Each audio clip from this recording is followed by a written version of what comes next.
Muy buenas, soy Johnny Abel Medina Fernández, el hijo de Gilma y el nieto de Toyana. Hoy vamos a llevarle una entrevista completamente diferente y al estilo único de Esencia de mi Tierra. Así que prepárese, póngase cómodo. Hoy lo vamos a trasladar hasta Ciudad Puerto de la Ceiba. De la Ceiba a Corozal. Y estamos en el paradisíaco lugar que ocupa el restaurante Criba, acá en Playa Zambrano, para lograr platicar con un personaje que ha cambiado la historia en dos y que a todo Honduras, Latinoamérica, a Iberoamérica, y quien se dio cuenta sin duda alguna de su caso, le conmovió el corazón. Hoy queremos conocer un poco más en detalle de la historia que vivió hace 6 años. Una historia que se repite mucho con muchos compatriotas, con miles de compatriotas, pero la de él es única, es solo la de él. Ángel Amílcar nos ha dado la oportunidad de platicar con él y conocer su historia allá en el país azteca. Ángel, mucho gusto. ¿Qué tal estás? Gracias de veras por permitirme poder platicar con tu persona y conocer un poco de esa experiencia muy difícil que tuviste en esa travesía del sueño americano. Conocer primero quién es Ángel Amílcar, dónde nace Ángel Amílcar y la ocupación que daba. Se hablaba y hemos hablado mucho de lo que tiene que ver con la reivindicación de los derechos humanos a través de la lucha organizada afrodescendiente o garífuna, pero conocer un poco más de Ángel Amílcar. Mi nombre es Ángel Amílcar Colón Quevedo, nací en la comunidad garífuna de Playa, del municipio Juan Francisco Bulnes. Antes pertenecía al municipio de Brulaguna. Playa es la última comunidad garífuna yendo hacia la Mosquita hondureña, y posteriormente, después de que nací de la comunidad, yo estuve como parte de mi vocación a la vida sacerdotal. Después ingresé como preseminarista en el preseminario en Tocoa. De ahí, por cuestiones de que sentía de que mi familia me necesitaba y todo eso, desistí a la vocación sacerdotal. Llegué a San Pedro Sula, me incorporé a la universidad y fui presidente de la Asociación de Estudiantes Garífuna del CUR, hoy conocido como la Universidad del Valle. Después me incorporo a trabajar conjunto con las ONG. Fui promotor de Mary Stop Honduras en el área de Puerto Cortés, y después presidente de la Organización Fraternal Negra de Honduras, de la OFRANE. Posteriormente, después de esa trayectoria como dirigente garífuna, también estuve coordinando, participé en la interarticulación de Afroamérica 21, que es una organización que coordina Roy Guevara. También estuve trabajando con esta organización por ejemplo, en coordinación con el Ministerio de Recursos Naturales, cuando conformamos el Foro Binacional Honduras-Nicaragua sobre la protección de las áreas protegidas fronterizas con ese hermano país vecino. Bueno, un día, un 7 de enero, partí de este hermoso país con destino a Estados Unidos para buscar mejores oportunidades para conseguir fondos económicos, con la finalidad de que con esos recursos pudiera yo sacar a mi hijo del país y buscarle mejores opciones para atenciones médicas, para sanarlo del cáncer que lo mató. Más sin embargo, a mi llegada a México, que fue una travesía muy dura, llegué a la ciudad de Tijuana, en donde fui detenido en una barranca por la Policía Estatal Preventiva, Policía Federal, Policía Ministerial y Municipal. Me desaparecieron prácticamente 15 horas y luego me entregaron al Ministerio Público. Después de varias preguntas e interrogatorios que me hicieron, me entregaron al Ejército Mexicano, donde fui víctima de discriminación y de tortura. fui arraigado 40 días en ese en el cuartel militar, y posteriormente me trasladaron al Distrito Federal a un centro de arraigo del Asiedo, y no encontraron más elementos en mi contra, más sin embargo me transfirieron a una prisión de máxima seguridad en Nayarit, la cual permanecí prácticamente casi 6 años. 6 años. Así es. ¿Qué fue lo que generó, no sé, esa confusión, esa injusticia, ese daño, me imagino irreparable a la vida suya y de su familia?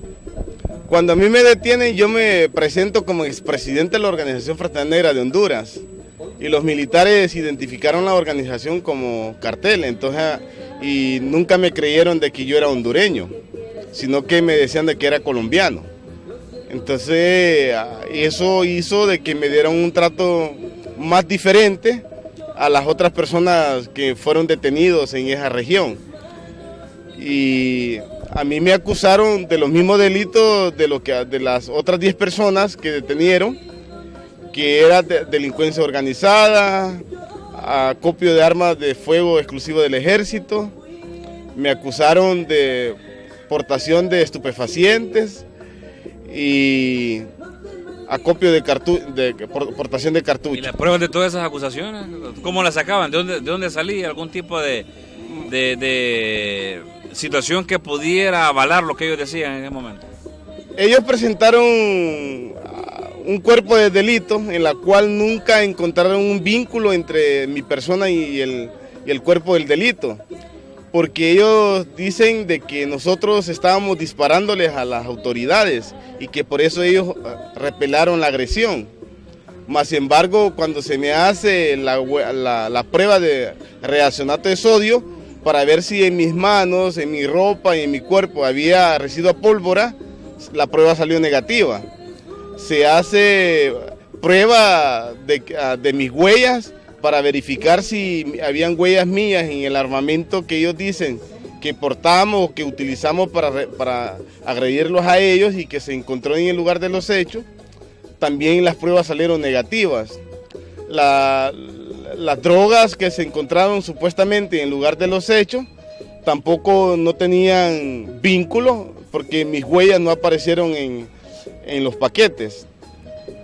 Por lo que lo único con que contaba el agente del Ministerio Público era con mi propia declaración, que me la sacaron en base a tortura.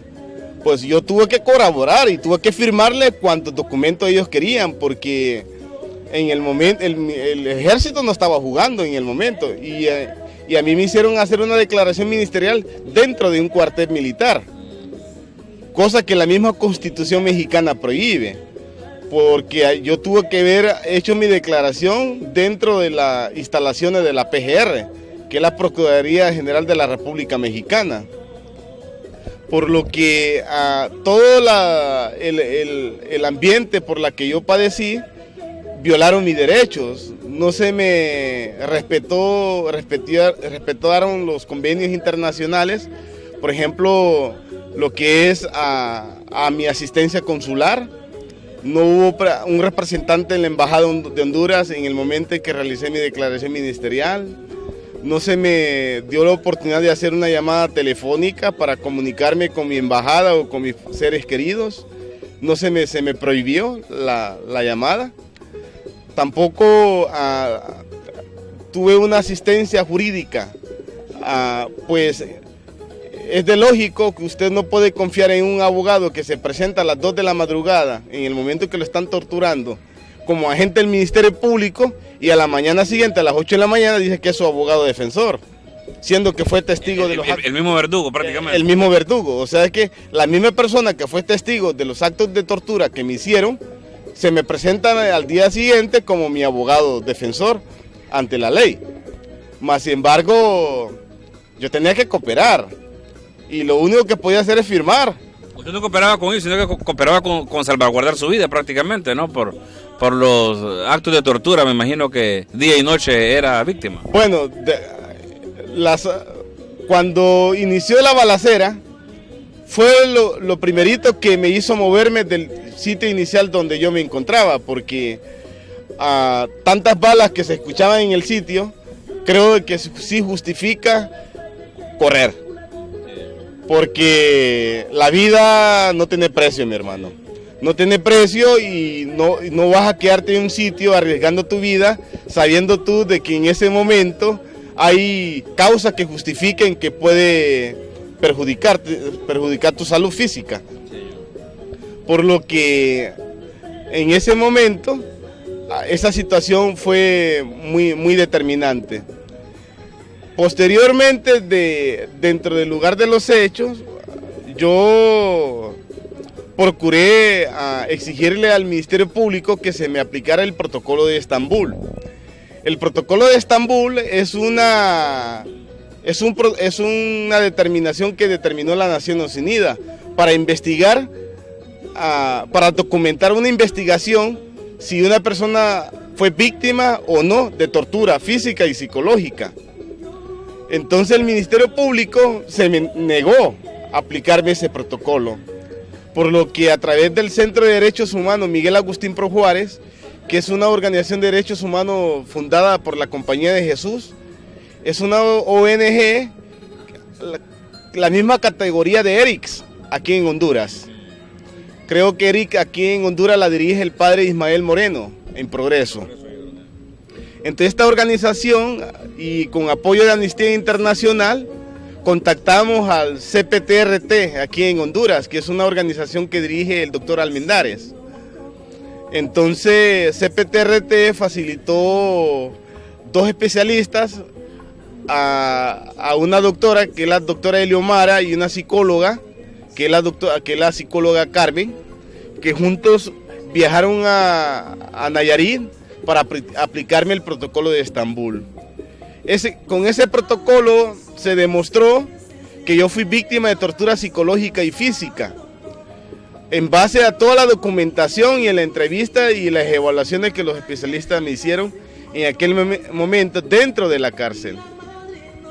Y con eso se vio obligado al juez a no tomar en cuenta todas aquellas pruebas que el Ministerio Público había utilizado en mi contra y a partir de los actos de tortura. Entonces, esa fue la causa por el cual la PGR mexicana desistió la acción criminal en mi contra. Y con eso el juez segundo de distrito de procesos penales de Nayarit me dio una sentencia absolutoria. Ángel nos está contando cómo comienza el proceso de su defensa. Vamos a hacer una pausa muy breve en esta transmisión de Esencia de mi Tierra. Estamos en la bella comunidad de Corozal, que dicho sea de paso, está de feria Corozal, ¿no? Inició hoy. Ha iniciado la feria acá en Corozal y nos están atendiendo en el restaurante Criba. En el restaurante Criba, acá en el sector de la playa Zambrano. Una pausa, vamos a regresar porque Ángel nos va a contar cómo comienza a desenredarse la madeja de esa tela de araña que prácticamente le duró 6 años poderse liberar de ella ya en el país azteca. ¿Cómo comienza ese proceso? Y también conocer las organizaciones que pudieron apoyar desde Honduras el proceso de liberación de Ángel Amílcar. Una pausa muy breve, Esencia de mi Tierra, ya venimos.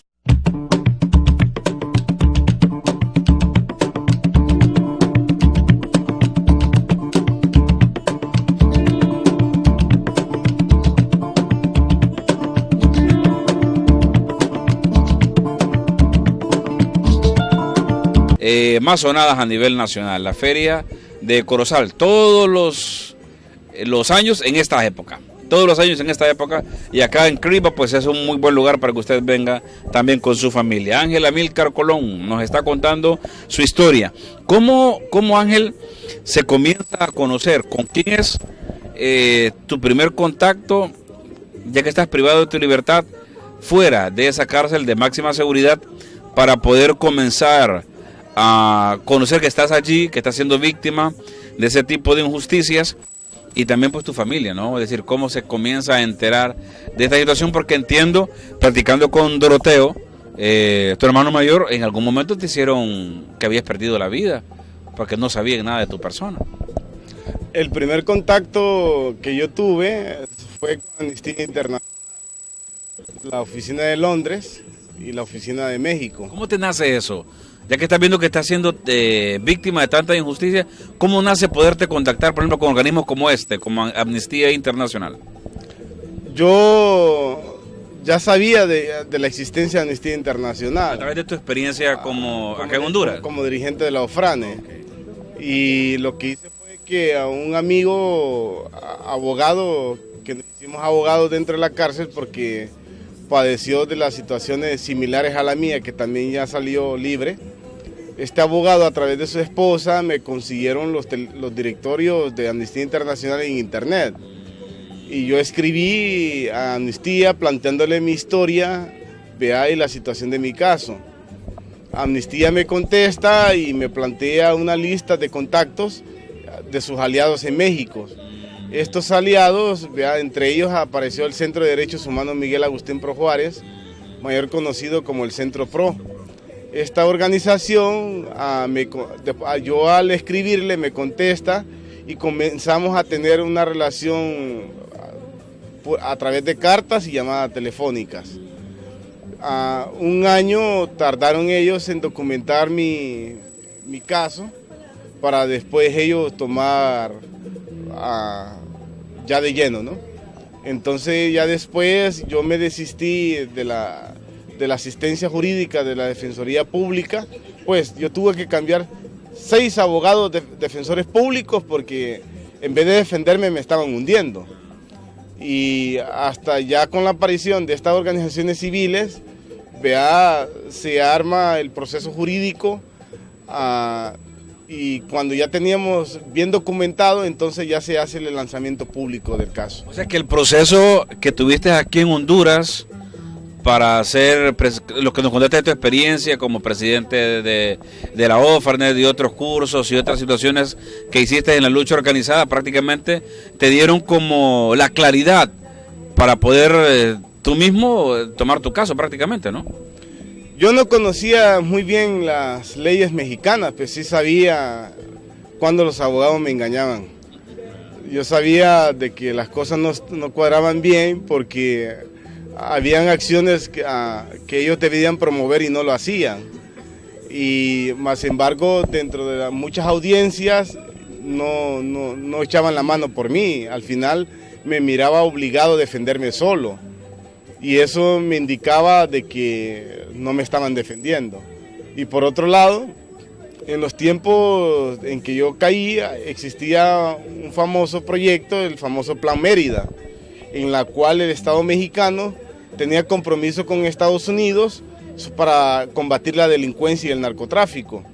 Por lo tanto, con todo el capital que estaba recibiendo el Estado mexicano en aquel entonces Estados Unidos, ellos necesitaban justificar esos fondos y lo estaban justificando con las estadísticas de que estaban combatiendo a los delincuentes. ¿Y eras parte de esa estadística?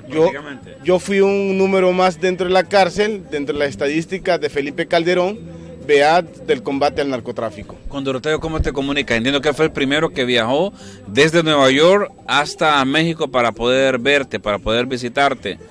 Y que justamente también para donde Doroteo era que viajabas a Nueva York, ¿así es? Sí, ya despuesito de haberme conectado con estas organizaciones, yo envío una carta, que precisamente esa carta llegó 4 días después de la muerte de mi hijo. Entonces ya con esa carta mi familia se dan cuenta que yo estoy vivo y Doroteo viaja para México a visitarme. ¿Cuánto tiempo pasó para eso, Ángel? Más o menos casi más de año y medio. Más de año y medio. Desaparecido. Te hacían muerto. Así es. Te hacían muerto. Y más embargo, Dios no se equivoca. Dios no se equivoca porque esa situación estaba para que me dieran más o menos 60 años de sentencia. 60 años. 60 años. Más embargo, yo tuve que defenderme con los recursos que tenía. Me dices que Dios no se equivoca, pero cuando uno está como en tribulación, en algún momento la fe se pone como a tambalear. ¿Sentiste en algún momento que te caían 30 de esos 60 años? ¿Te caían 20 que no volverías acá a Honduras, a tu tierra donde estamos sentados hoy, en Corozal, por ejemplo? ¿Sentías eso en algún momento? ¿Te desmayaba la fe? Mis verdaderas tribulaciones iniciaron cuando miraba de que ni los abogados eran mis aliados. O sea, de que llegó un momento que estaba solo. El Ministerio Público en mi contra, la Defensoría Pública en mi contra, el juez en mi contra, porque al final tuve que demandar a un magistrado, porque por ser negro me dio delincuencia organizada, solo por mi color. Ese tipo de discriminación todavía se vive en México de manera solapada. Eso no quiere decir de que no hayan personas buenas en México, pero dentro del expediente dice el Ministerio Público que encontraron un expediente en el área del lugar de los hechos y que en ese expediente alguien declara que existe un tal negro y el magistrado, por yo ser afroamericano, determinó que ese negro era yo y por eso me dio delincuencia organizada. Caso que no tiene ningún fundamento, pues ese no es un criterio que un juez o un magistrado debe determinar para poder sentenciar a una persona. Debe haber otro tipo de pruebas que puedan reburtecer el dicho de los agentes aprensores. ¿Cómo vivías un año a la vez, un día a la vez? ¿Cómo vivías un día en esa prisión, ese prácticamente un infierno, ¿no? que tuviste durante esos 6 años? ¿Cómo era un día en la vida de Ángel Amílcar Colón? Allí tenía un problema. Tenía problemas de salud. Padecía de dolores de la rodilla, problemas de la columna. Aparte de eso, tenía todavía secuelas de la tortura. Más sin embargo, cada vez que yo miraba a un guardia o una autoridad vestida de azul, yo revivía los actos de tortura durante el momento de mi detención. Y en las noches era muy frecuente las pesadillas, donde yo revivía las escenas cuando me golpeaban las autoridades.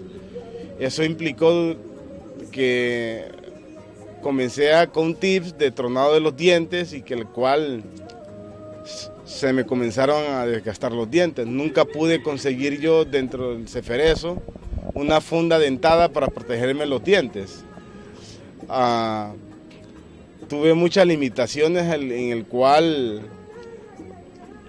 nunca me regalaron un timbre, un sobre para poder mandar una carta al exterior. Me dieron hojas rayadas y plumas, pero ¿de qué me sirve una hoja rayada y una pluma si no cuento con un sobre y un timbre para hacerla llegar a su destino? Por lo tanto, me mantuvieron con un secuestro técnico dentro de la cárcel. Esta prisión está diseñada para que el interno llegue a sentencia sin reunir las pruebas necesarias para poder demostrar su inocencia. Por eso es que muchos compatriotas en el exterior ya cuentan con sentencias sin poder ser defendido. Por eso yo en todas las entrevistas que he hablado he hecho un llamado al Estado de Honduras.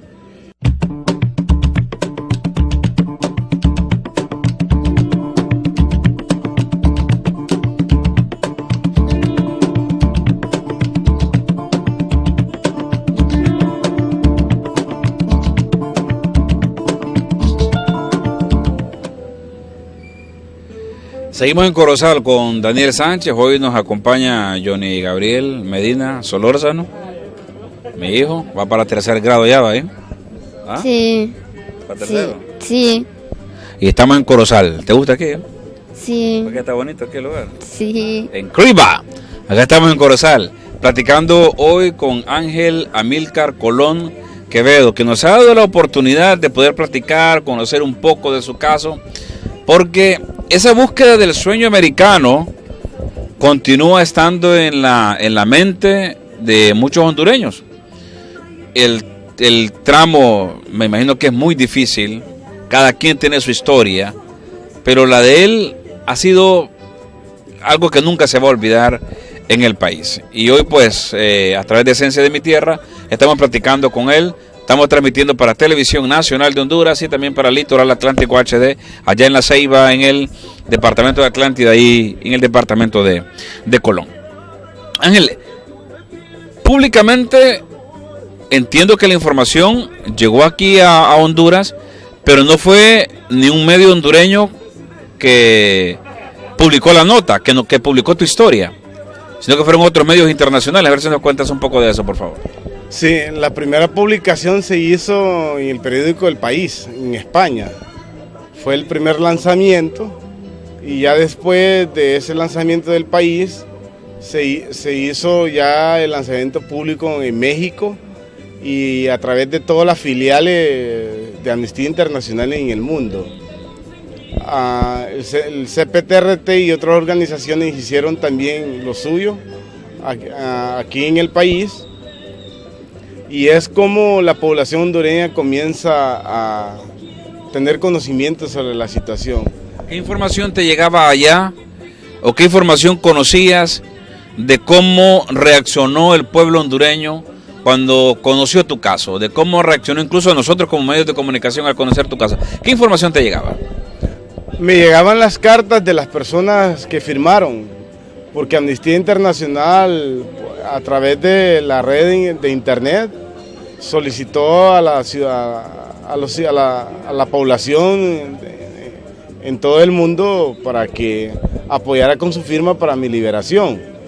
Y muchas personas mandaron sus cartas, y me llegaban las notas de apoyo a la cárcel, la cual muchas de ellas no se me dio la oportunidad de leerlas porque tampoco me permitían verlas. Pero los abogados llegaban y me comentaban sobre el contenido de las notas, ¿no? Y así es como yo me iba informando sobre la situación, porque no fue muy fácil para mí tener acceso a toda esa documentación de la cárcel, pero sí los abogados procuraban de mantenerme informado al tanto de todos los trabajos que se hacía y cómo reaccionaba la población con respecto a esa situación. El Centro PRO, nos comentabas hace rato, se tardó prácticamente un año en documentar tu caso para poder justificar la defensa. Documentar tu caso sin duda alguna tiene que ser aquí en Honduras, ¿no? Donde naciste, tu partida de nacimiento, cédula, tu antecedente como representante de los garífunas y del pueblo negro con la OFRANET. ¿Qué pasó que según tengo investigación, a ver si me confirma eso? Por ejemplo, la organización Fraternidad Negra Hondureña no extiende un documento a tu favor que venga a facilitar el trabajo de tu liberación. ¿Fue cierto eso y por qué?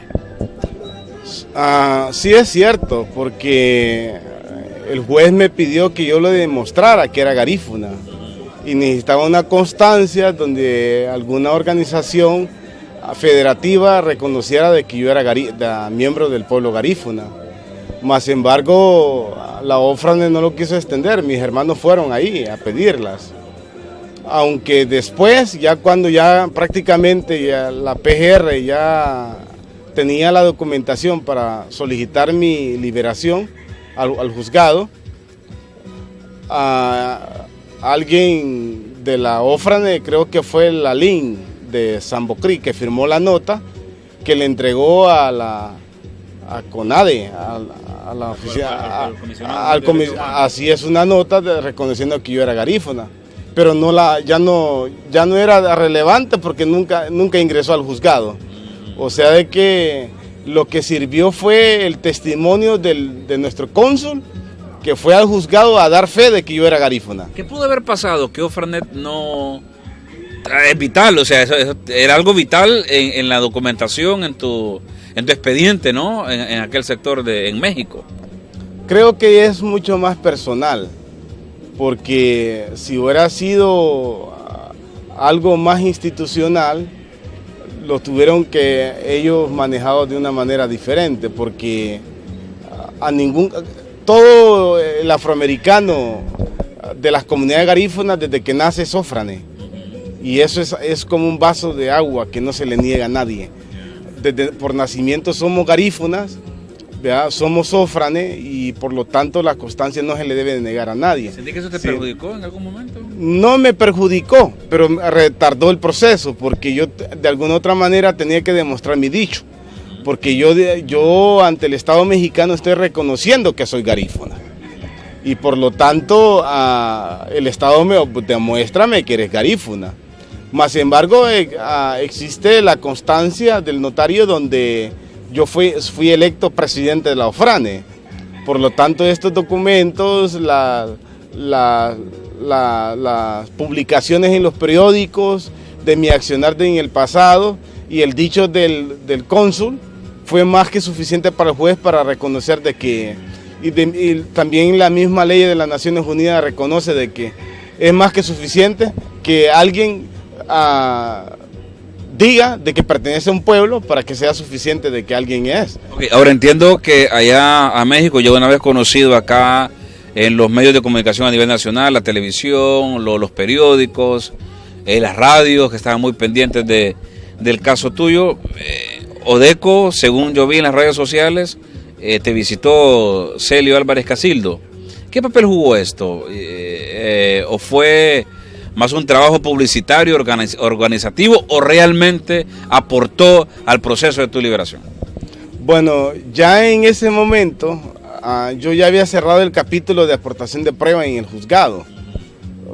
Estábamos en la negociación para el desistimiento de la acción criminal de la PGR, porque ya nosotros habíamos cerrado instrucciones y estábamos en el periodo prácticamente de presentación de conclusiones. Entonces, 15 días antes de mi liberación, a través de la gestión del Centro PRO, 3 padres de la Compañía de Jesús me visitan, y en ese caso Odeco, en representación de Celio Álvarez, ¿verdad? Llegan a darme un acompañamiento juntamente con los directores del Centro PRO y estuvimos compartiendo, ¿verdad? Pero más sin embargo, yo pudiera decir de que ellos hicieron lo que pudieron, ¿verdad? Pero pudiera yo decir de que hubiera sido más importante que hubieran intervenido en la parte inicial, cuando yo necesitaba el combate en el juzgado, porque creo de que la parte de los medios fue una segunda fase, pues porque si yo no hubiera reunido las pruebas que el juzgado me pedía o que necesitaba la PGR para poder desistirse de la acción criminal, nunca me hubieran dado la liberación, aunque quien sea hubiera ido a visitarme a la cárcel. ¿Sentiste en algún momento que eso iba a pasar? ¿Que perdías el caso? Siempre me consideré inocente y sabía de que iba a salir libre, pero yo solo tenía la fe de que necesitaba tiempo. Necesitaba tiempo para poder presentar las pruebas y que se desahogaran, y que en algún momento me iban a decir: arregla tus cosas y vete a tu casa. Pero más sin embargo, cuando llegó ese momento dije yo: no, está bien, ya me voy para mi casa. Ajá, pero ¿dónde están los daños que me causaron, no? Y fue por eso que, como le decía a los abogados, yo no solo aspiro a una reparación económica, yo quiero que se investiguen a las personas que me hicieron los actos de tortura y que esto no se vuelva a repetir, porque en cierta medida yo tengo hijos, tengo sobrinos, tengo hermanos, y más algunos algún día pueden volver a Estados Unidos y le puede pasar lo mismo que me pasó.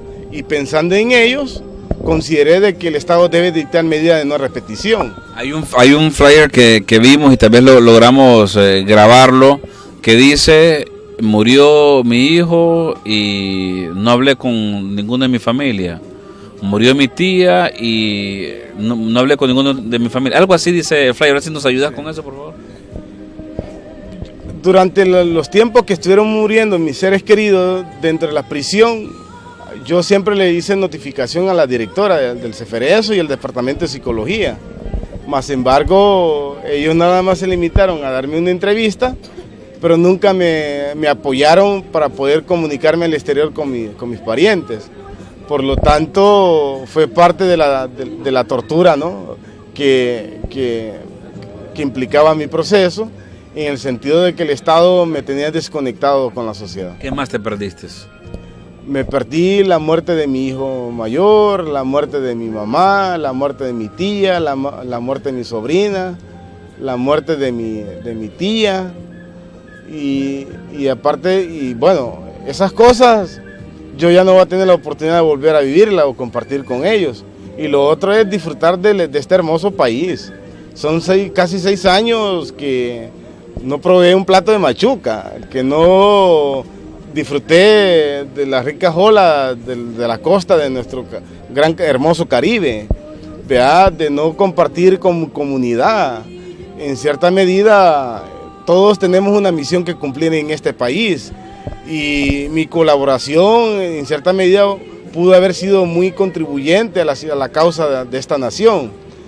Vivimos un país con muchos problemas y más embargo somos nosotros los hombres y mujeres responsables de dar nuestro granito de arena para que los problemas de este país se resuelvan. Cuando te dijo, o no sé quién fue la primera persona que te dijo, Ángel, ya está, Ángel, ya estás libre, te vas mañana o te vas el fin de semana, no sé qué te dijeron, pero si podemos tratar de vivir nosotros ese momento, ¿cómo lo viviste? Valga la redundancia de palabras. ¿Quién te lo dijo? ¿Qué fue lo primero que se te vino a la mente cuando te dijeron, Ángel, ya está, este arroz ya se coció? A mí me llamaron aproximadamente a las 4 de la tarde al juzgado y me dejaron casi media hora ahí en las cabinas esperando y pasó la secretaria de acuerdo y yo la llamé y le dije de que, licenciada, a mí me tienen aquí hace media hora y quiero ver a qué es lo que me llaman para notificar. Y me dice, tú espera, tanto has esperado y lo que falta no justifica para que no esperes. Entonces se fue y después regresa el secretario en funciones del juez, porque en ese momento el juez titular andaba de vacaciones y llega y me dice de que el Ministerio Público había presentado conclusiones no acusatorias a mi favor y que eso implicaría realizar ciertas gestiones, pero dadas las circunstancias había suficiente documentación para que él en ese momento acreditara mi libertad y que por eso se me había otorgado la sentencia absolutoria al no encontrarse ningún elemento que demostrara que yo tenía que ver con los hechos en que se investigaba. ¿Qué fue lo primero que se te vino a la mente? Que era mi regalo de cumpleaños. Y sentí una liberación, sentí que una carga se me desprendió del cuerpo. Me dio ganas de llorar y al mismo tiempo reír, como una mezcolanza de sentimientos. Vi los guardias y varios les dije que me habían tratado mal de las cárceles. Le dije yo, te perdono porque esta carga no la voy a llevar conmigo y también me voy a liberar de ti. Perdoné a los que me trataron mal dentro de la prisión, le oré, llegué a mi estancia. Bueno, en ese momento cuando llegué al módulo que me corresponde, me encontré de que mi pasillo estaba recibiendo la cena y cuando le di la noticia todo el mundo gritó de alegría, comenzaron la gente a abrazarme, darme palabras de aliento, que le echara ganas, que me iba a ir bien, que se estaban alegres. Una bullería, comenzaron los pasillos a escuchar y griterías de otros módulos. Entonces, Ángel, Ángel, Ángel, y comenzaron la gente a gritar, ¿no? Entonces comí, hasta el hambre prácticamente casi se me quitó. Media hora después llegan el personal de seguridad, me dice, aliste sus cosas que te vas. Me llevaron a tomar huellas, fotos, firmaron algunos documentos y precisamente en el momento que salí habían nuevos ingresos, gente que traían huellas de que también habían sido torturados, con moretes, golpes, con dolores, ingresando al penal. Ya salí de aduanas a las 11 de la noche. Ya se había tramitado, mis abogados habían iniciado un proceso de tramitar una visa humanitaria ante el Departamento de Migración, pero el área de migración de Tepic se hicieron los sordos, ¿va? Dijeron de que la persona que había recibido la notificación no se encontraba y que necesitaban confirmar eso al DF. Así que hasta el día siguiente, el día 16, a las 9 de la mañana me dan la liberación. Entonces los abogados me recibieron. Esas personas son los mismos que me acompañaron a mi llegada a Honduras cuando hice la conferencia de prensa. Va la licenciada Denise con el licenciado Eliud. Y posteriormente salimos de migración y nos fuimos al aeropuerto y tomamos un vuelo de Tepic para el Distrito Federal. Y ya ahí los compañeros me recibieron en la Compañía de Jesús, ahí en el Centro Pro, con muchas alegrías, abrazos y una gran carne asada. Bueno, más sin embargo, se me caían las lágrimas, ¿no? Pero de alegría, ¿no? No tanto ni de tristeza. Pero salí bien payulo y descolorido de la cárcel, porque casi no tenía contacto con el sol. Prácticamente me tenían como en una habitación cerrada, ¿no? Y cuando llegas a Honduras, Ángel, ¿cómo miras el país? Por ejemplo, en comparación de cómo lo has dejado, las informaciones que te llegaban, que sé que son pocas, y ahora, ¿qué va a ser de la vida de Ángel Amílcar? O sea, entiendo que tiene acercamiento con gente de gobierno, específicamente la Secretaría del Interior y Población. ¿Qué va a pasar ahora? Bueno, ahorita estoy esperando respuesta del Estado hondureño, porque yo presenté una propuesta tanto a la Comisionada Nacional de Derechos Humanos y también con Chan Castillo me reuní ahí en la PGR, donde el Estado se comprometía conmigo a darme un acompañamiento de rehabilitación, y entre ellos que me iban a apoyar con un proyecto productivo, y atención psicológica y médica a través de CPTRT, donde ellos me apoyarían con los recursos para poder yo movilizarme a Tegucigalpa y que me estuvieran dando la atención psicológica y médica. Hasta la fecha el Estado no ha dado una respuesta, aunque ya Chan Castillo publicó el mismo día en su Facebook, de que me estaban apoyando con ese proyecto productivo. Ya es público en Facebook, pero físicamente todavía no tengo nada y estoy esperando respuesta del Estado. Entonces, ahorita no tengo empleo, no tengo trabajo, y estoy esperando de cierta medida ese apoyo porque dadas las situaciones de recuperación que estoy tratando de adaptarme a la vida nacional. Aunque antes de llegar a México mucha gente me recomendó que no viniera a Honduras, que en Honduras había mucha delincuencia, que estaban matando a la gente, que bueno, una visión muy negativa del país. Más sin embargo digo yo, bueno, si los que están ahí no se han ido, porque yo no puedo estar ahí. Y me daban las opciones de buscar un tercer país que no fuera México ni Honduras, sino quedarme en México para estarme. Más sin embargo decidí venirme para acá porque estas son las tierras que me vio nacer. Gracias, Ángel, de veras, por haber compartido con nosotros tu experiencia. Lo resumimos de repente en un par de minutos, pero son 5 años, eso no sé que no es fácil.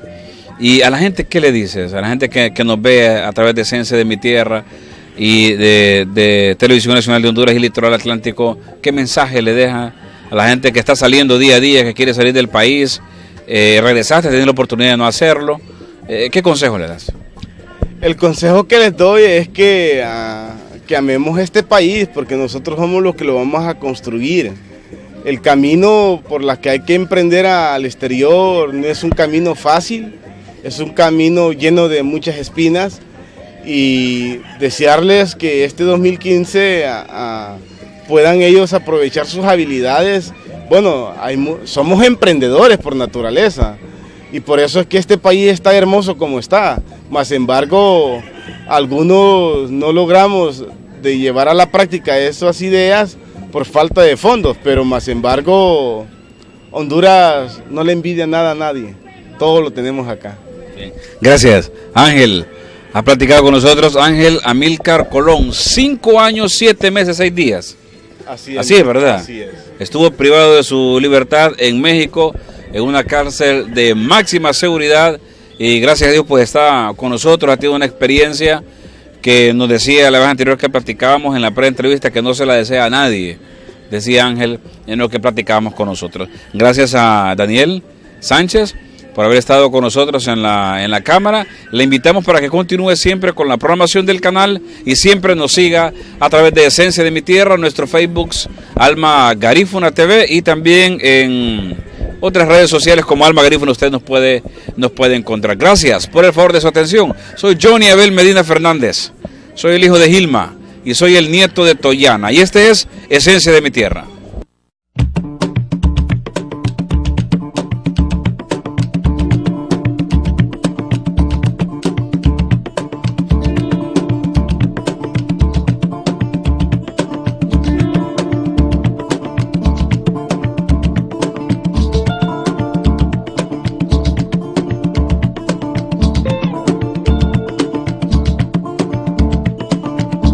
Kaba funasa, anyuga wabute, amunyeko.